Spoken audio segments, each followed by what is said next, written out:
A scream shattered the silence of the night. My daughter collapsed at my doorstep, her face bruised, blood dripping, clutching a broken phone. On its screen, the last message from her husband. "Open your mouth, and you'll lose everything." In that instant, the world spun, but one truth cut through the chaos. Blood may tie us together, but respect is earned. The clock had just struck 1 a.m. when glass rattled on the porch and Margaret flung open the door. Emily, her daughter, collapsed into her arms. Split lip, bruised cheek, a shattered phone buzzing in her fist. On the cracked screen, a text from Jason glowed like a knife. "Open your mouth and you'll lose everything." Margaret locked the deadbolt, pressed a towel to the blood, and scooped up the phone. Another ping. Unknown number. "Hey, keep her quiet." She grabbed her keys. At the ER, Jason burst in, breathing hard, voice syrupy. "She's clumsy." Fell again. But when he leaned over Emily, Margaret saw it. A fresh coral lipstick smear on his collar. Not Emily's shade, and a hotel keycard half hidden in his wallet when he reached for his ID. The phone lit once more with a preview banner. "Amber. Room 314, don't be late." No more guessing. There were threats, there was a lie, and there was another woman, all blinking on a broken screen. If it were you, standing in Margaret's place, what would you do? Would you scream, fight, or walk away? Hold on to that thought, because what came next was a storm no one in the Carter family could have predicted. Before we dive into today's dramatic story, don't forget to subscribe to Twist Stories and ring the notification bell. Here you'll always find stories of sacrifice, betrayal, and those unforgettable twists that turn the tables. Where are you watching from tonight? Drop a comment below. Who knows, maybe the next story will remind you of something you've lived through yourself. Margaret Carter was 66. A widow of 12 years, and the silent backbone of the family estate. She had once been the picture of modest grace, apron tied neatly, hands always busy, eyes warm with patience. Her late husband, Richard, had built a thriving construction business, but it was Margaret who kept the family together. She had raised 3 children, survived the lean years when bills stacked higher than paychecks, and nursed Richard through cancer, until the very end. The house she lived in now, the grand Carter villa on the hill, was her kingdom. Every corner carried her touch.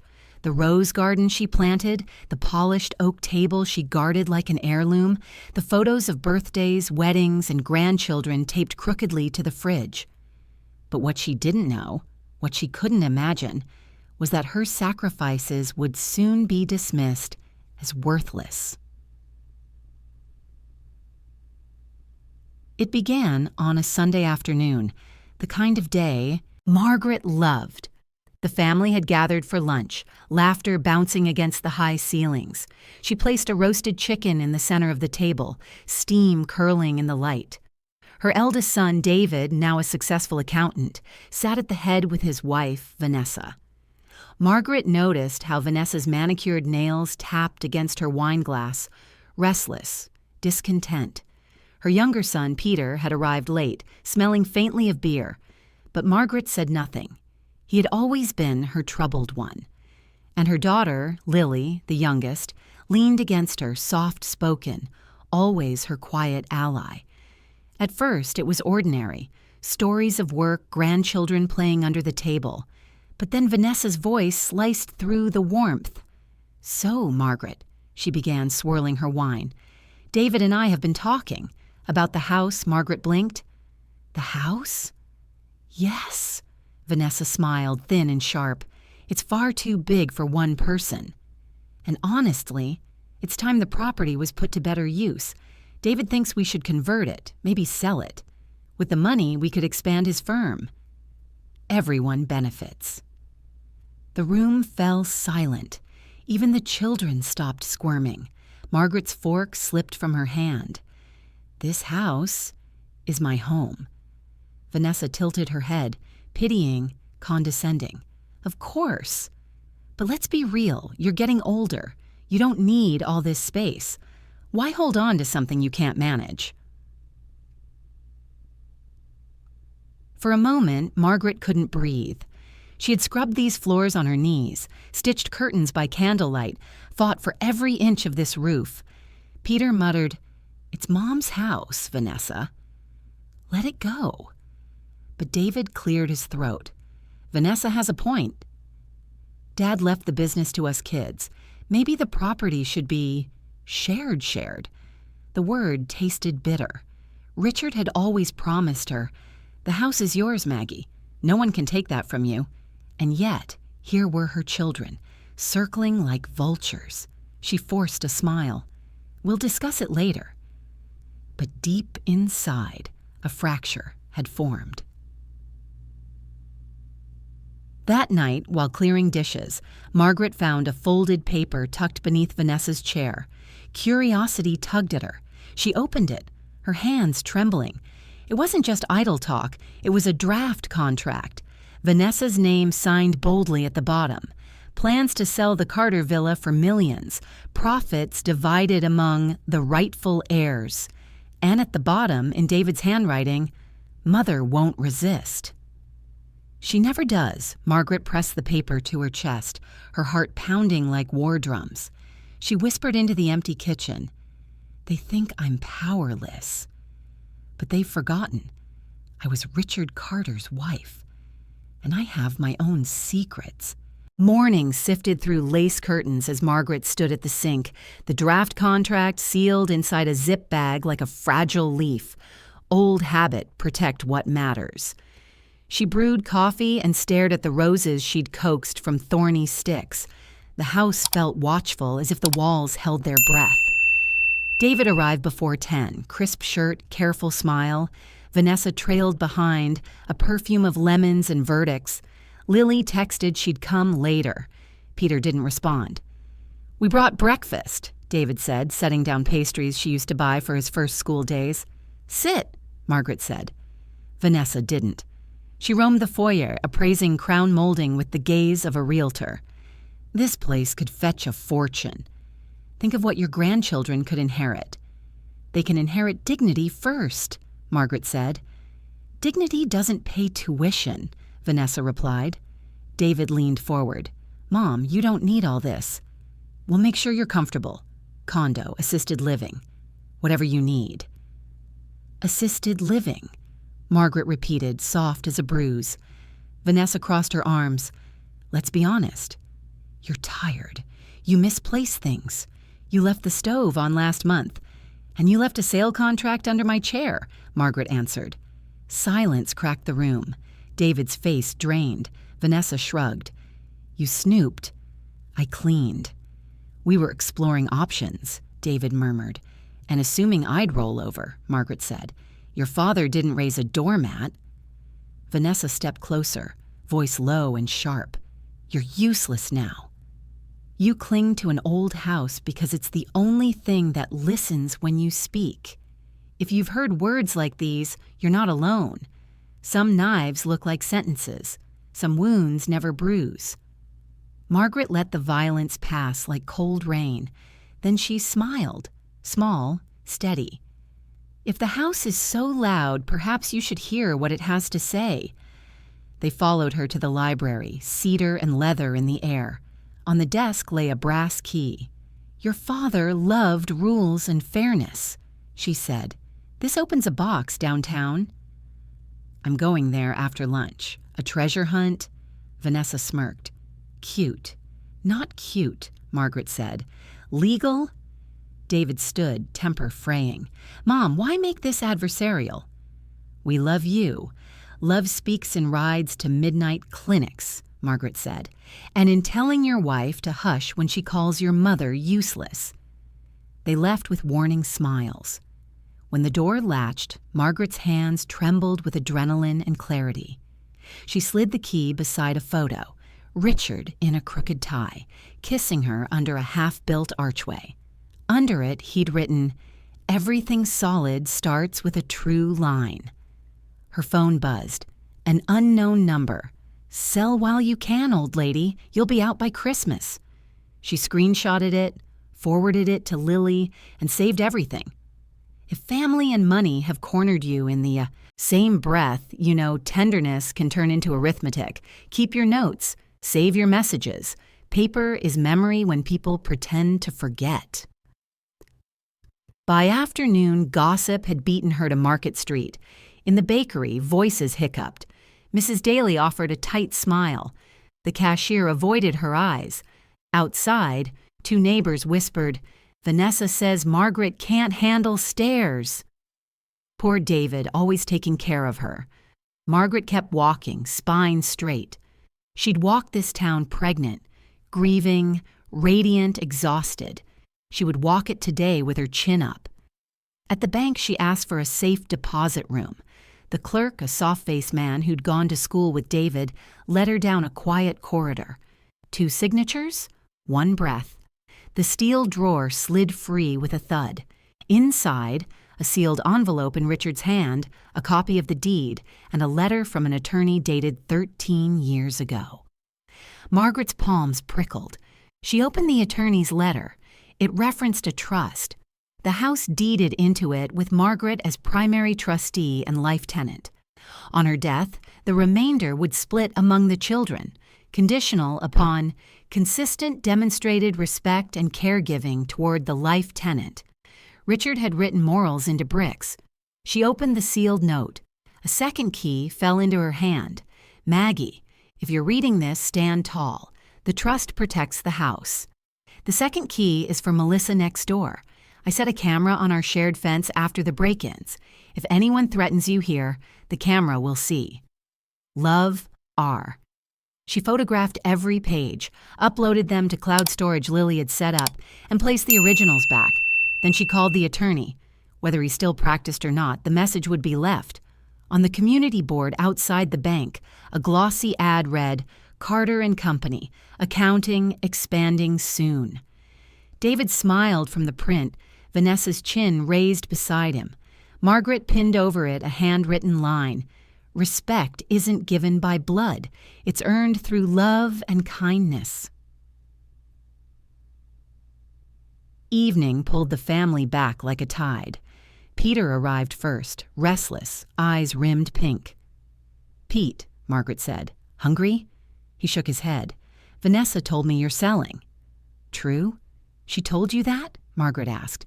"She said you're better off in a place with nurses," said David. "Can make it smooth if you sign now." "Look at me," Margaret said. He did. "I'm not selling. I'm not leaving because someone thinks I'm easier to move than furniture." He swallowed. "You don't have to defend yourself to me." "Then don't make me," she said, kissing his temple. The door swung open. Vanessa strode in without knocking, David behind her. "We need to talk," she announced. "On the porch," Margaret said. "Houses remember voices." Roses perfumed the dusk like an almond warning. Vanessa planted herself on the top step. "Here are. Terms transfer title to David and Peter as co-owners. You get lifetime occupancy at our discretion. We handle taxes. We liquidate in spring. Clean, generous adult." "No," Margaret said. David's jaw worked. "Mom, don't be stubborn. We can lock a great rate if we move before winter." Peter stared at the railing like it might teach him courage. Vanessa leaned in, voice dropping. "Refuse, and we'll challenge competency. Stove incident, missed bill, your fall in April. A judge will hear you need supervision." Margaret's smile didn't crack. She tapped her phone. A soft chime answered. "Repeat your threats," she said, "and slower this time. If it were you, would you hit record or walk away to keep the peace?" Vanessa recoiled. "You wouldn't." "I would," Margaret said. "For the same reason I label flour and sugar, to keep poison out of the cake." David glared. "Enough." "We're done." "Yes," Margaret said. "We are. Also, Melissa's fence camera caught you last night, Vanessa, tearing down the notice you posted without my consent. Bring your best evidence. I'll bring mine." Vanessa's mouth opened and shut. David tugged her away. If you've stood on a porch defending your own life, you know the shaking that follows isn't weakness. It's the body setting the table for courage. Breathe, drink water, write everything down. Inside, the landline rang. Lily's voice. "Mom, I found a clause in Dad's files. Respect and caregiving. If they push, we can push back." "Good girl," Margaret said. "Tomorrow a lawyer speaks in our stead." She hung up. Beyond the roses, a car idled, then slipped away. In the dark window, she saw her reflection. Older, yes, but unblinking. Richard built houses. She would build boundaries. And for a moment, the house did seem to speak, wood settling like a sigh of agreement. Tomorrow, the real fight would begin. Morning broke pale and silver, the kind of dawn that whispers storms are near. Margaret sat at the oak table, tea cooling beside untouched toast. Across from her, Lily spread papers like armor, trust documents, letters in Richard's handwriting, and her own careful notes. "Mom," Lily said, voice calm but firm, "the trust is airtight. They can't sell without your consent. And that respect and caregiving clause? It isn't symbolic. Courts enforce it." Margaret traced the edge of Richard's signature. "Your father always believed character was currency." "Then let's spend it," Lily said. "They've underestimated you." Outside, a car door slammed. Margaret's pulse ticked. David entered without knocking, suit jacket sharp as a blade. Vanessa followed, heels striking the wood like verdicts. Peter trailed, hands in pockets, eyes shadowed. David placed a folder on the table.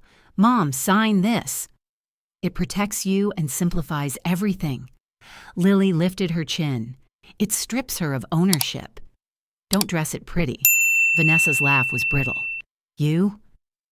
A girl with a laptop? This is family business." "Family business," Margaret repeated softly. "Then listen like family." She slid Richard's trust across the table. "Your father wrote this. Primary trustee, me. Life tenant, me. Conditions, respect and caregiving. Violate those, and the remainder isn't guaranteed." David froze. Vanessa snatched the papers, eyes skimming. Her face paled, then hardened. "We'll contest it." "You'll try," Lily corrected. "But recordings, texts, threats, all show the opposite of caregiving." Margaret folded her hands. "I'm not powerless. I'm patient." The room quivered with silence until Peter spoke. "She's right. Leave her be," David's eyes blazed. "Don't start, Pete. You barely manage yourself." "I manage enough to know Mom deserves peace," Peter muttered. Vanessa cut in. "Peace?" "She's rotting in this mausoleum." Margaret stood, slow but certain. "This mausoleum fed you, sheltered you, raised your children. Don't spit on bricks laid with sacrifice. If you've ever defended what others call worthless, you know the fire that rises isn't anger alone. It's memory demanding justice." David grabbed the folder back, slamming it shut. "Fine. But when the bills drown you, don't come to us." "I never did," Margaret said. They stormed out, Peter lingering with a helpless glance. Lily reached for her mother's hand. "You were brilliant." Margaret squeezed her fingers. "No, love. Just finally awake." That evening, Margaret knocked on Melissa's door. Her neighbor, hairpin back, greeted her warmly. "Margaret, I've seen cars at odd hours. Everything okay?" Margaret hesitated, then handed her Richard's second key. "He trusted you," said. "The camera faces our fence," Melissa nodded. "It does." "Why?" "Because Vanessa and David aren't just talking." Their moving pieces, Melissa disappeared, then returned with a USB drive. "Footage from last night shows Vanessa tearing down your notice and—" She paused, "arguing with someone in the car. A man I don't recognize." Margaret accepted the drive. Proof layered upon proof. Back home, Lily plugged it in. The screen showed Vanessa's face under porch light, twisted with rage. A shadowed man leaned from the car window. His voice, caught faintly, Push her harder. The faster she breaks, the faster we cash out. Who is he? Lily asked. Margaret leaned closer. Recognition prickled. A realtor. I've seen his signs downtown. If you've ever felt betrayal spreading beyond family, you know how cold the world can turn. But cold sharpens focus. That night, Margaret sat alone in the rose garden, stars winking above. Richard's words echoed, "Everything solid starts with a true line." Her true line was clear now. She would not only defend, but reclaim her dignity. She whispered into the air as though to Richard, "They think I'm a relic, but you and I, we planted deeper roots than greed can pull." A breeze rustled the roses, their thorns glinting like silent applause. The following morning, Margaret and Lily met with Attorney Harris, Richard's old colleague. Hair now white, but mind sharp. He read through the trust, nodding. "It holds," he said. "If they contest, the recordings and texts sink them. That clause? Judges love it. It tests moral fiber." "What about threats?" Lily asked. "Even better," Harris said. "Shows coercion. With Melissa's footage, we're bulletproof." Margaret exhaled slowly, relief and dread braided tight. "I don't want war. I want respect. Sometimes," Harris replied, "respect is carved through resistance." That evening, Margaret invited all 3 children for dinner. An old ritual, now a stage. She roasted chicken again, just like the Sunday before. Familiar smells filled the villa, though tension thickened the air. David arrived stiff. Vanessa wore victory like perfume. Peter shuffled, uncertain. Lily set the table. They ate in silence until Margaret spoke. "Your father's trust is valid." Attorney Harris confirmed it. "I have recordings, footage, and written proof of your disrespect." David slammed his fork. "You went to a lawyer behind our backs?" "You forced my hand," Margaret said. "You cornered me." "But I am not cornered anymore," Vanessa sneered. "You'll drag your own children to court?" "If that's the path to dignity, yes." Peter's eyes watered. "This isn't what Dad wanted." Margaret's voice softened. "Your father wanted love to be the inheritance. You've turned it into currency." The room stilled. If you've sat at a table where love once flowed and now only accusation lingers, you know the taste of grief mixed with steel. Vanessa stood abruptly. "We'll see you in court." "Good," Margaret said. "Wear your sharpest heels. The floor will still tremble." That night, Margaret found another envelope slid under her door. Inside, a typed note. "Back down or accidents happen. Houses catch fire." Margaret closed her eyes, heart thudding. She whispered, "So the thorns draw blood at last." But when she looked up, her reflection in the dark window didn't tremble. It steadied, because she knew the house was more than walls.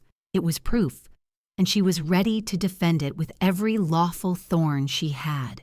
The typed threat lay on Margaret's lap like a live coal. She read it once more. "Back down or accidents happen." Houses catch fire. For a moment, her throat closed. This was no longer just greed. It was menace. Yet instead of shrinking, Margaret felt something ancient stir. Perhaps it was Richard's steel, or perhaps it was the weight of decades of silence finally cracking. She dialed Detective Harris, the attorney's son, now a local officer. "I'm reporting a threat," she said calmly. Anonymous note. Mentions fire. He came within the hour, gloves on, bagging the letter.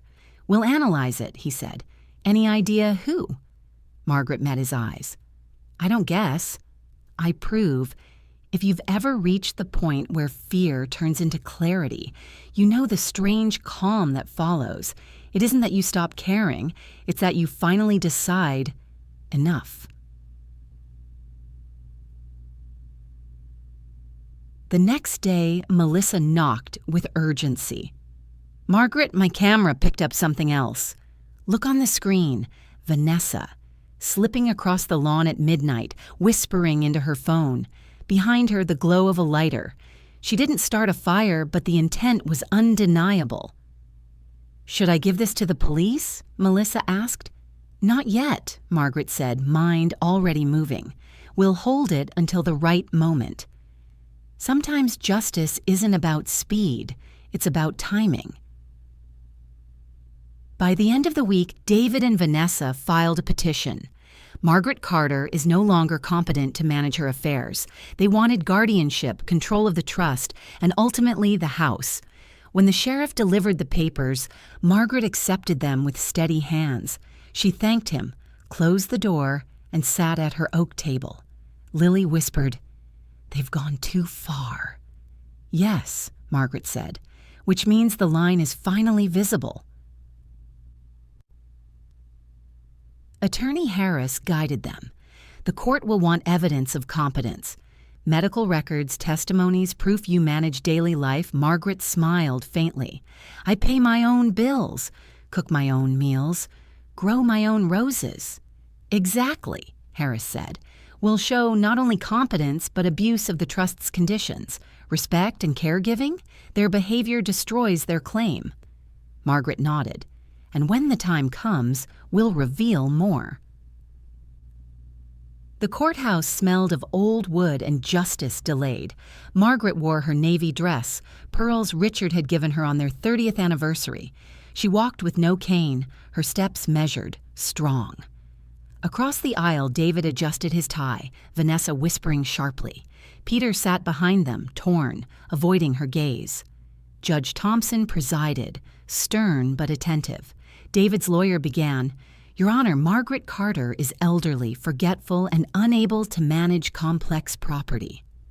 For her safety, my clients seek guardianship."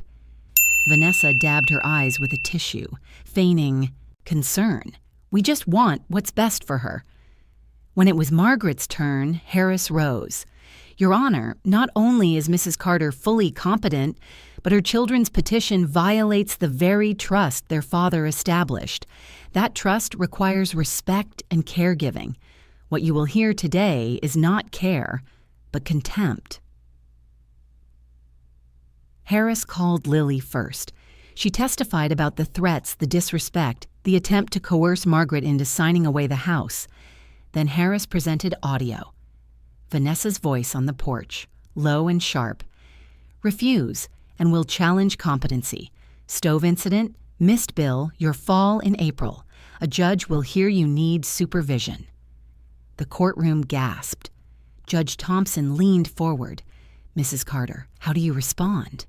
Margaret stood, hands steady. "Your Honor, I am not incompetent. I am insulted. I cook, I garden, I pay my bills. What I cannot do is tolerate being called useless in my own home.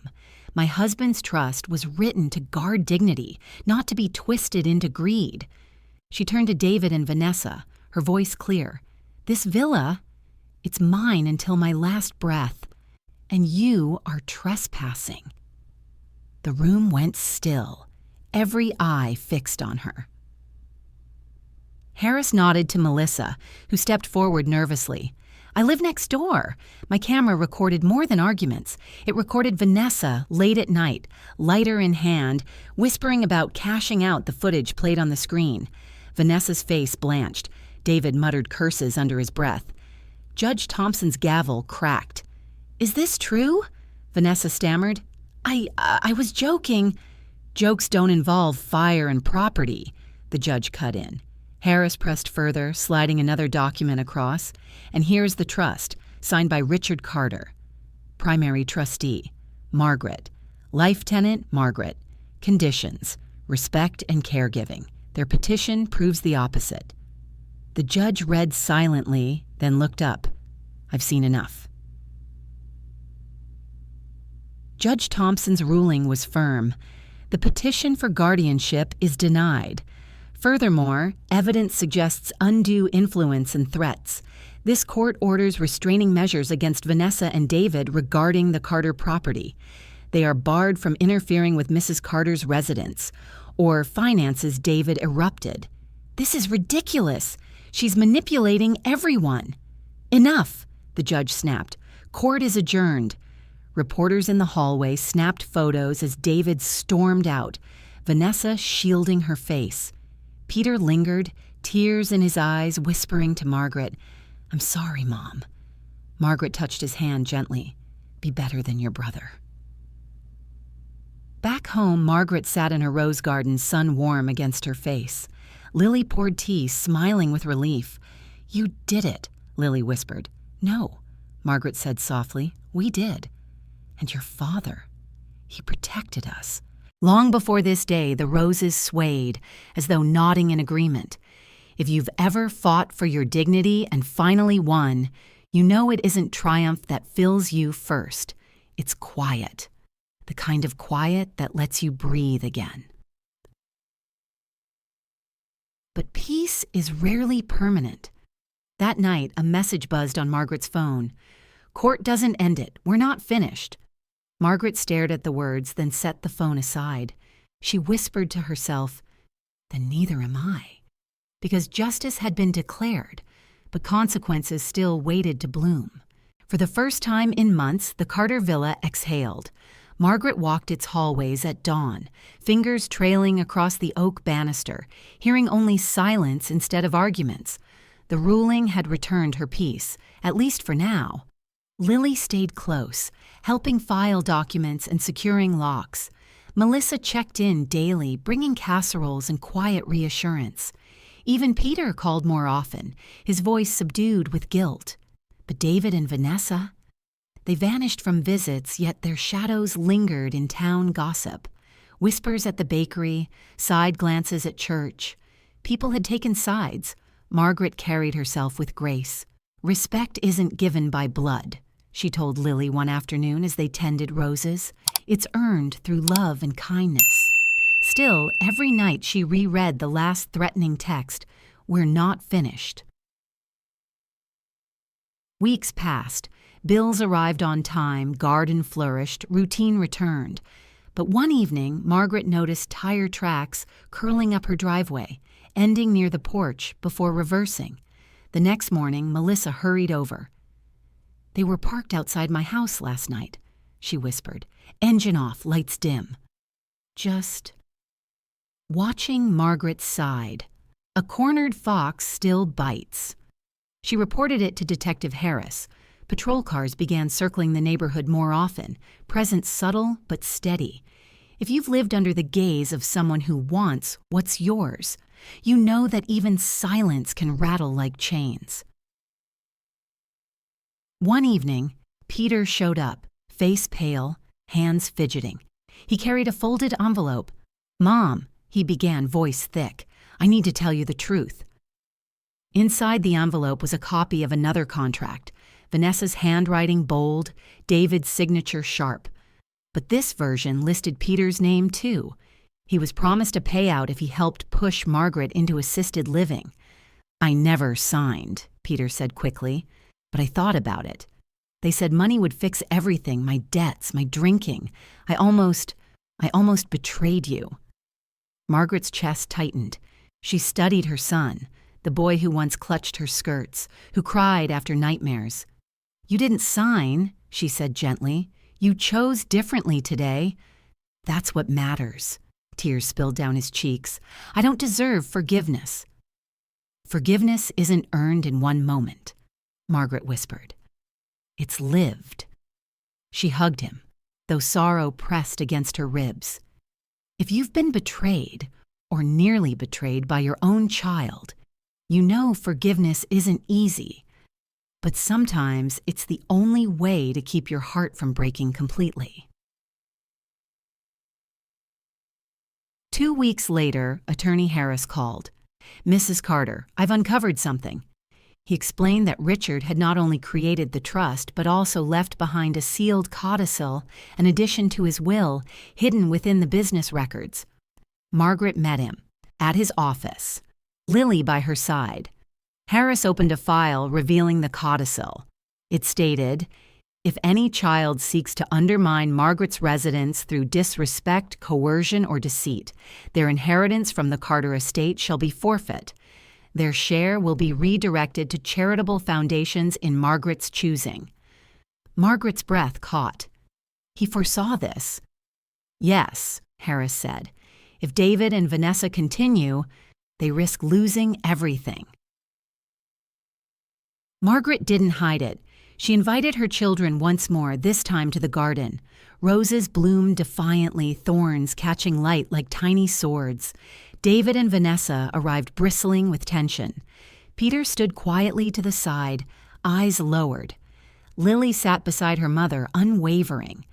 Margaret placed the codicil on the table. Your father wrote this. If you persist, your inheritance dissolves, not into your pockets, but into charities, schools, shelters, gardens, love, not greed. David snatched the paper, scanning, his face drained of color. This isn't real. It's authenticated, Harris said, stepping from the porch where he had waited. Contest it, and you'll lose more than time. Vanessa hissed, He can't control us from the grave. Yet he has, Margaret answered, because he knew respect must live beyond him. The silence stretched. Birds sang as if mocking the tension. Peter finally spoke. He was right. I almost fell into your plan, David, but I won't anymore. David glared at him. Traitor. No, Peter said softly. Son. News spread quickly. Reporters loved the codicil. Headlines read, Widow protected by husband's final clause. Greedy heirs disinherited. David's business clients began pulling back, wary of scandal. Vanessa's reputation in town curdled. Whispers of arson attempt floated like smoke. At church, neighbors approached Margaret with hugs, apologizing for believing gossip. One woman pressed her hands, whispering, You stood up for all of us who were silenced. If you've ever had your truth dismissed until proof shown, you know the relief is heavier than victory. It's vindication. Margaret didn't gloat. She didn't scream. Her revenge was quiet, rooted in law and dignity. She redirected the forfeited shares into causes Richard would have loved. A scholarship fund for local builders, a women's shelter, the town's public garden. Your father built homes, she said to Lily. Now he'll build futures. The community gathered, celebrating the new projects. Children planted roses beside her, honoring the love that had defended not just a house, but a principle. Weeks later, Margaret sat on the porch at sunset. Peter joined her, sober and calmer. He was working at the shelter funded by his father's estate, fixing walls, painting rooms. I think Dad would be proud, he said quietly. Margaret smiled. So long as you keep choosing better. Lily brought tea. Melissa waved from her yard, and for the first time in years, Margaret felt surrounded not by threats, but by genuine care. If you've endured betrayal and come out stronger, you know healing doesn't mean forgetting. It means remembering without bleeding. One evening, Margaret looked into the camera Lily set up for recording her story. Her voice carried both pain and triumph. Respect isn't given by blood. It's earned through love and kindness. My husband knew it. I had to learn it, and now my children must decide if they can live it. She paused, eyes glimmering. If you've ever been told you're useless or pushed aside in your own home, remember this. You are not powerless. Patience, proof, and persistence can turn even the cruelest schemes into dust. And sometimes the sweetest revenge is not destroying, but rebuilding, with love, with dignity, with justice. What about you? If you were in Margaret's shoes, would you have fought as she did, or chosen silence for peace? Have you ever seen a family torn apart by inheritance, respect, or betrayal? Share your story below, because here, no one suffers alone. Every comment is another voice saying, we see you, we believe you, we stand with you. And if this story touched your heart, don't forget to subscribe to Twist Stories for more tales of sacrifice, betrayal, and those unforgettable twists that bring justice back home. because in every story we remind each other, silence may endure, but truth always finds its voice.